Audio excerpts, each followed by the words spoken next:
Assalamualaikum warahmatullahi wabarakatuh. Bapak Ibu jemaah sekalian dirahmati Allah. Pada subuh ini marilah sama-sama kita dengarkan penyampaian tausiah yang akan disampaikan oleh Bapak Azhar. Pada Bapak kita silakan.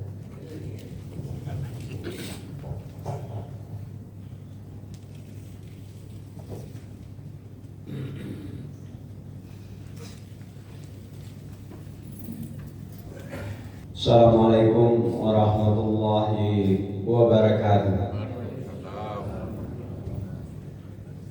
A'udzu billahi minasy syaithanir rajim. Bismillahirrahmanirrahim. Alhamdulillahi rabbil alamin. Wassalatu wassalamu ala asrafil anbiya'i wal mursalin wa ala alihi wa ashabihi ajmain. Rabbi shrah lana sudurana wa yassir lana umurana wahlul 'uqdatam min lisanina yafqahu aqwalana. Bapak-bapak, ibu-ibu sidang jamaah kuliah subuh yang dirahmati Allah. Pertama-tama marilah kita memuji Allah dari lubuk hati kita yang paling dalam atas segala nikmat dan karunia yang Allah berikan kepada kita dan kita telah menikmatinya selama ini. Berikut salawat dan beriring salam kita hadiahkan kepada junjungan kita Nabi besar Muhammad sallallahu alaihi wasallam, di mana beliau dengan ikhlas telah berkorban untuk memperjuangkan tegaknya syariat Islam di muka bumi kita yang kita cintai ini. Bapak-bapak, ibu-ibu sidang jemaah kuliah subuh yang dirahmati Allah, pada pagi hari ini kita akan membicarakan tentang sabar, di mana sabar ini adalah salah satu cara untuk mensucikan jiwa atau membersihkan hati kita. Adapun hakikat sabar adalah keteguhan yang memotivasi hidup beragama dalam menghadapi dorongan hawa nafsu. Sabar termasuk ciri khas manusia yang terkomposisi dari unsur malaikat dan unsur binatang. Binatang hanya dikuasai oleh dorongan syahwat, sedangkan malaikat tidak dikuasai oleh syahwat, melainkan semata-mata diarahkan kepada kerinduan untuk menyaksikan keindahan hadirat ketuhanan dan dorongan ke arah derajat kedekatan dengannya. Mereka bertasbih malam dan siang, tidak henti-hentinya. Pada diri mereka tidak terdapat dorongan syahwat, maka malaikat dan binatang tidak mempunyai sifat sabar. Akan tetapi manusia cenderung dikuasai dua macam pasukan yang saling menyerang. Pertama, pasukan Allah dan pasukan para malaikatnya, yaitu berupa akal dan pembangkitnya. Kedua, pasukan setan, yaitu syahwat dan pembangkitnya. Setelah balik, nampak unsur pendorong agama dan akal, sebab pandangannya tertuju kepada akibat-akibat sesudahnya. Kita bisa memulai dengan memerangi pasukan setan itu jika motivasi agama lebih kuat dalam menghadapi motivasi hawa nafsu hingga dapat mengalahkannya. Maka tercapailah tingkatan sabar pada saat itu. Karena sabar tidak akan terwujud kecuali setelah terjadinya perang antara motivasi tersebut. Hal itu seperti kesabaran saat minum obat. Ketika dorongan motivasi akal itu lebih kuat, maka kita akan minum obat karena kita ingin sembuh. Tapi kalau dorongan-dorongan syahwat yang lebih kuat, di mana kita membayangkan pahitnya obat, maka kita tidak jadi minum obat. Dalam Al-Quran Allah berfirman dalam surah Al-Baqarah ayat 153, Ya ayyuhallazina amanu ista'inu bis-sabri was-salah, innallaha ma'as-sabirin. Allah berfirman, wahai orang-orang beriman, mohonlah pertolongan kepada Allah dengan sabar dan salat. Sungguh Allah beserta orang-orang yang sabar. Di mana sabar ini seperti dikatakan tadi bahwa adalah keteguhan yang memotivasi hidup beragama dalam melawan atau menghadapi dorongan hawa nafsu. Artinya kita di sini juga telah menegakkan ketakwaan di dalam diri kita.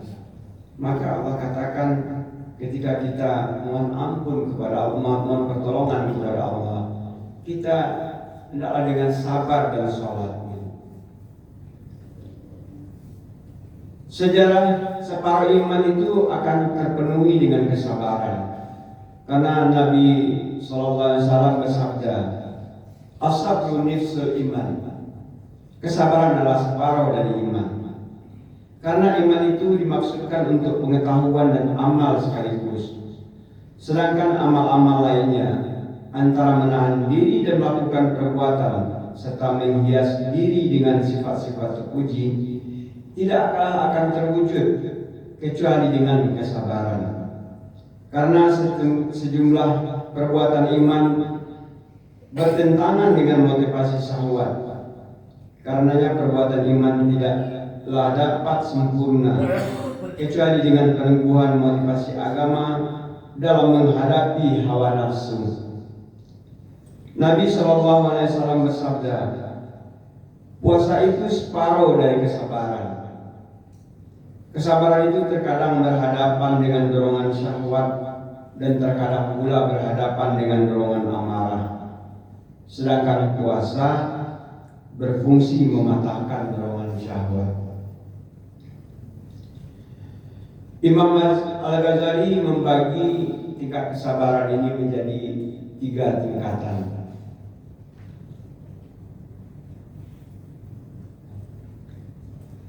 Di mana tingkatan tersebut ditinjau dari kuat atau tidaknya kesabaran itu.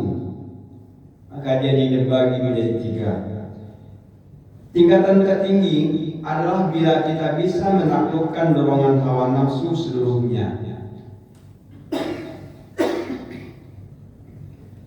sehingga tidak mempunyai kekuatan untuk melawannya. Untuk mencapai hal itu manusia bersabar secara kontinu dan melakukan perjuangan yang lama. Maka termasuk dalam golongan yang difirmankan Allah dalam surat Fussilat ayat 30. Innal ladzina qalu rabbunallah summa istaqamu tatanazzalu alaihim. Artinya, sesungguhnya orang-orang yang berkata, Tuhan kami adalah Allah, kemudian mereka meneguhkan pendirian mereka, maka sang penyeru berseru, ya ayyatuhan nafsul mutmainnah, irji'i ila rabbiki radiyatan mardiyah, fadkhuli fi ibadi wadkhuli jannati. Maka untuk orang-orang yang tingkat kesabarannya yang tertinggi ini, Allah memanggilnya, ya ayyatuhan nafsul mutmainnah, hai jiwa yang tenang, kata Allah. Jadi pada saat dia dipanggil, malaikat Israel sudah tidak sanggup untuk mencabut nyawanya. Untuk orang yang memiliki kesabaran tertinggi ini, maka dia meminta solusi kepada Allah. Maka Allah memberikan solusi, disuruh menulis kalimat tauhid di telapak tangan Israel itu untuk diperlihatkan kepada orang tadi. Perlihatkanlah kalimat tauhid kepada hambaku itu. Maka Israel memperlihatkan telapak tangannya yang telah bertuliskan kalimat la ilaha illallah itu. Maka sang hamba tadi melihat dan membacanya, la ilaha illallah. Barulah dia pergi. Jadi malaikat Israel tidak sanggup mencabut nyawanya. Tapi itulah sebenarnya orang yang dipanggil. Jadi kalimat dipanggil itu bukan untuk semua orang. karena untuk jiwa-jiwa yang tenanglah Allah memanggilnya.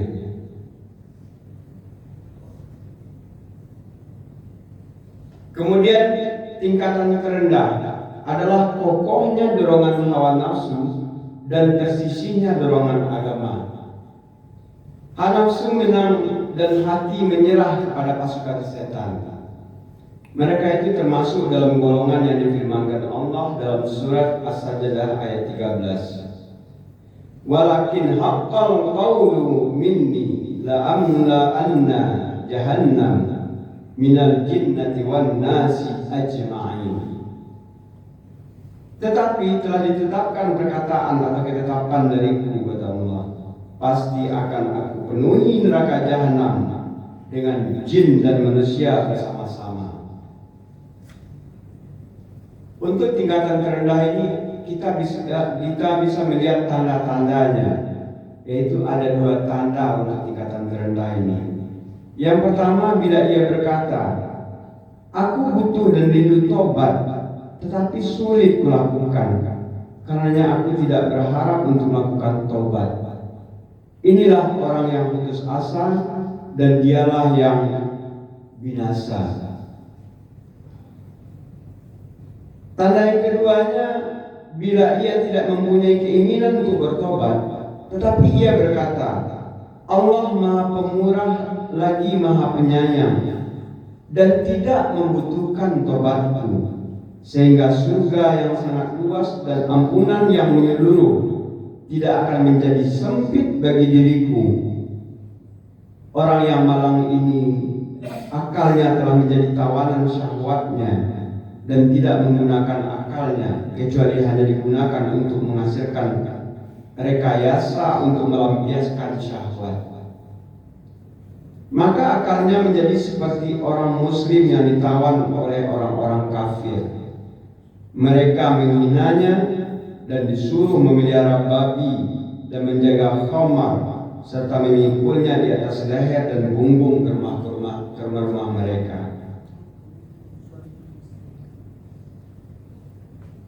Tingkatan yang terakhir, yaitu tingkatan pertengahan, adalah bila ia tidak berhenti memerangi hawa nafsu,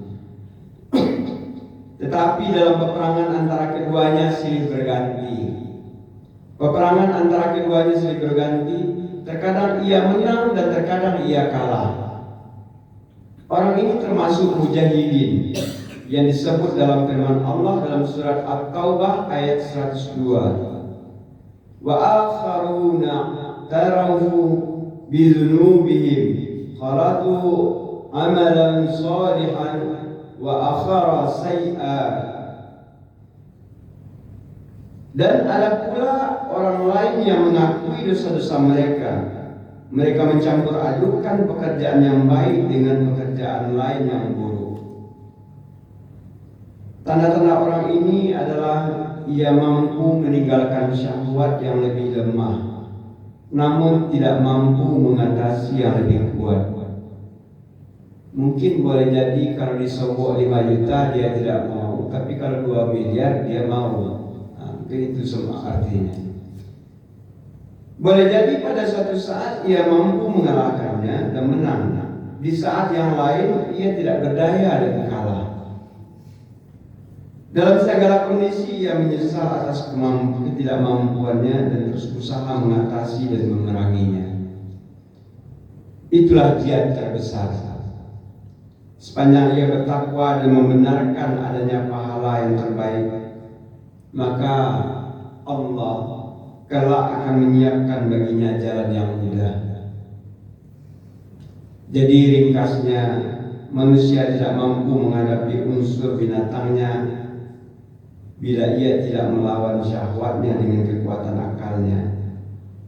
Karena ia telah didukung dengan akal, sedangkan unsur binatangnya tidak diberi akal. Oleh sebab itu Allah SWT berfirman dalam surat Al-A'raf ayat 179, Ulaika kal an'am bal hum adall. Maka mereka seperti hewan ternak, bahkan lebih sesat lagi. Jadi semoga Allah menjadikan kita orang-orang yang sabar, yang tetap berpegang teguh pada tali agama Allah dalam situasi dan segala kondisi apapun. Karena sabar itu bukan berarti kita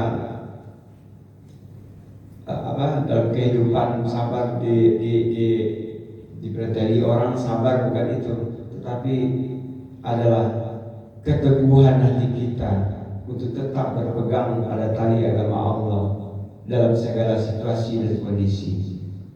Itulah sebenarnya sabar. Billahi taufiq wal hidayah. Assalamualaikum warahmatullahi wabarakatuh.